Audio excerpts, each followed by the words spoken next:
Farm house సీఎంను కాను, నేను పనిచేసే ముఖ్యమంత్రినని రేవంత్ రెడ్డి పన్నుల రూపంలో వేల కోట్లు కేంద్రానికి కడుతున్నాం. రాష్ట్రం హక్కుగా రావాల్సిన వాటా కోసం ఎన్నిసార్లైనా ఢిల్లీకి వెళ్తా. తెలంగాణ ప్రజాపాలన దినోత్సవం సందర్భంగా జాతీయ జెండా ఆవిష్కరించిన సీఎం రేవంత్ రెడ్డి నా ఢిల్లీ పర్యటనల మీద విమర్శలు చేస్తున్న వారు కాళ్ళు కదపకుండా ఇంట్లో సేద తీరడానికి నేనేమి ఫామ్ హౌస్ సీఎంని కాదు, పనిచేసే సీఎంని. నా స్వార్థం కోసమో వ్యక్తిగత పనుల కోసమో నేను ఢిల్లీ వెళ్ళడం లేదు. ఢిల్లీ ఏ పాకిస్తాన్లోనో బంగ్లాదేశ్లోనో లేదు. అది మన దేశ రాజధాని.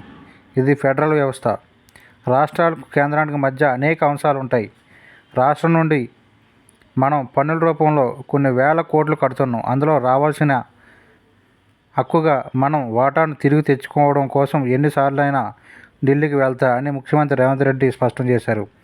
తెలంగాణ ప్రజాపాలన దినోత్సవం సందర్భంగా మంగళవారం ఆయన నాంపల్లి పబ్లిక్ గార్డెన్స్లో జాతీయ పతాకాన్ని ఆవిష్కరించి ప్రసంగించారు.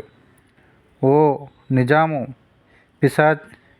పిశాచము కానరాడు నిన్న బోలిన రాజు మాకెన్నడేని అంటూ దాశరథి కృష్ణమాచారి రాసిన కవితను సీఎం తన ప్రసంగాన్ని ప్రారంభించారు. ఐక్యతను దెబ్బతీయడానికే వివాదం. తెలంగాణ ప్రజల మధ్య సమైక్యతను దెబ్బతీసే విధంగా సెప్టెంబర్ 17న కొందరు వివాదాస్పదం చేయడం క్షమించరాని విషయం. నిరంకుశ నిజాం రాజు ఆనాటి రాచరిక వ్యవస్థలను వ్యతిరేకంగా పోరాడిన జరిగింది. కానీ ఒక ప్రాంతానికి, ఒక కులానికి, ఒక మతానికి వ్యతిరేకంగా కాదు. రాజకీయ ప్రయోజనం కోసం దీనిని చూడడం అవివేకం. విలీనం అని ఒకరు, విమోచనం అని ఒకరు స్వప్రయోజనాల కోసం నాటి అమరుల త్యాగాలను పలుచన చేసేలా ప్రవర్తించడం సరికాదు. అందుకే ఈ శుభపరిణామానికి ప్రజాపాలన దినోత్సవంగా నామకరణం చేశాం. పెత్తందారులపై, నియంతలపై ఈ పిడికిలి ఎప్పటికీ పోరాట సంకేతంగా ఉండాలి. తెలంగాణ అస్తిత్వం అంటే తమ కుటుంబ అస్తిత్వం, సంస్కృతి అని గత పాలకులు భావించారు.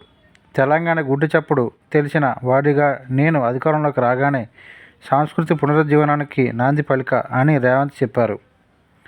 గత 10 ఏళ్లలో 7 లక్షల కోట్లు అప్పు చేసి రాష్ట్ర ఆర్థిక వ్యవస్థను కుక్కలు చింపిన విస్తరిలా తయారు చేశారు. ప్రతి నెల అసలు వడ్డీ కలిపి 6,000 కోట్లు చెల్లించాల్సిన పరిస్థితుల్లో మేం బాధ్యతలు స్వీకరించాం. కేంద్రం నుంచి మన హక్కుగా రావాల్సిన ప్రతి పైసా తెచ్చుకోవడానికి గట్టి ప్రయత్నాలు చేస్తున్నాం. భేషజాలకు పోకుండా నేనే స్వయంగా పలుసార్లు ఢిల్లీ వెళ్ళి ప్రధానమంత్రి, కేంద్ర మంత్రులను కలిసి వినతిపత్రాలు ఇస్తున్నా లేక్ సిటీగా పేరొందిన హైదరాబాద్ గత పాలకుల పాపంతో ఫ్లడ్ సిటీగా దిగజారింది. చెరువులు, నాలాలు కాపాడుకోలేకపోతే భవిష్యత్ తరాలు భారీ మూల్యం చెల్లించుకోవాల్సి ఉంటుంది. కొందరు ఈ భూ మాఫియాగాళ్ళు పేదలను ముందు పెట్టి హైడ్రా లక్ష్యాన్ని నీరుగార్చే ప్రయత్నంలో ఉన్నారు. ఎన్ని అడ్డంకులు వచ్చినా హైడ్రా ఆగదు అని సీఎం స్పష్టం చేశారు. 3 నెలల్లో 30,000 ఉద్యోగ నియామక పత్రాలు ఇచ్చి నిరుద్యోగుల ఆశలు చిగురింపజేశాం. అసెంబ్లీలో ప్రకటించిన జాబ్ క్యాలెండర్ ప్రకారం ఉద్యోగ నోటిఫికేషన్లు ఇస్తున్నాం. సంక్షేమంలో మా పార్టీ రికార్డులను మేమే తిరగరాస్తున్నాం. మేము అధికారంలోకి వచ్చిన 6 నెలల్లో ఏకంగా 2 లక్షల వరకు రైతు రుణమాఫీ చేశాం. 22 లక్షల మంది రైతుల ఖాతాల్లో 18,000 కోట్లు వేశాం. 43 లక్షల కుటుంబాలకు 500 రూపాయలకే గ్యాస్ సిలిండర్ కోసం 282 కోట్లు సబ్సిడీని, 49 లక్షల కుటుంబాలకు 200 యూనిట్ల లోపు ఉచిత విద్యుత్కు 965 కోట్ల సబ్సిడీని చెల్లించాం. 87 కోట్ల మంది ఆడబిడ్డలు ఉచిత బస్సు ప్రయాణాలు చేసి 2,958 కోట్లు ఆదా చేసుకున్నారు. ఒక్కో ఇంటికి 5 లక్షల సహాయం అందించి ఈ ఏడాది 4.5 లక్షల ఇందిరమ్మ ఇళ్లను నిర్మించబోతున్నాం. స్థలం లేని వారికి స్థలం ఇవ్వబోతున్నాం. విద్యారంగంలో సమూల మార్పులకు విద్యా కమిషన్ ఏర్పాటు చేశాం. గల్ఫ్ కార్మికులు విదేశాల్లో మరణిస్తే వారి కుటుంబాలకు 5 లక్షల పరిహారం ఇవ్వాలని నిర్ణయం తీసుకున్నాం. వారి సమస్యలు అధ్యయనానికి ఒక కమిటీని వేశాం అని రేవంత్ తెలిపారు.